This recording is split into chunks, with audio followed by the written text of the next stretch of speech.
দিলেন সেই ভোটকে অস্বীকার করা নেই তো যে আসল প্রতারণা। জাতির কাছে এই জবাব আপনি দেবেন। ফলে আমরা আজকে এই সপ্তাহব্যাপী গণসংযোগের উদ্বোধনের দিনে দেশবাসীকে আহ্বান জানাব, আমাদের গণভোটের রায় বাস্তবায়নের জন্য রাজপথে আমাদেরকে ঠেলে দেওয়া হচ্ছে। জনগণের দেওয়া রায় বাস্তবায়নের জন্য আমরা আবার জনগণের কাছে ফিরে এসেছি। পার্লামেন্টে বিরোধী দলের নেতারা সেই আহ্বান জানিয়েছেন, বিলম্ব না করে গণভোটের রায় আপনারা বাস্তবায়ন করে জাতির আকাঙ্ক্ষাকে আপনারা পূরণ করুন। দুঃখের সাথে আজকের এই শাহবাগ থেকে বলতে হচ্ছে, আজকে শেরপুর বগুড়ায় দুটি উপনির্বাচন হয়েছে।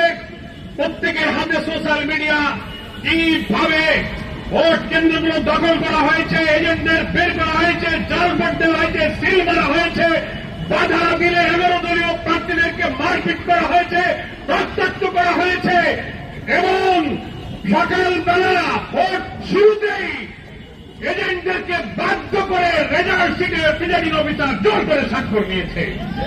এই ভোট প্রমাণ করেছে দলীয় সরকারের অধীনে কোন নির্বাচন কোনদিন নিরপেক্ষ হয় না। সেটাই বিএনপি প্রমাণ করল।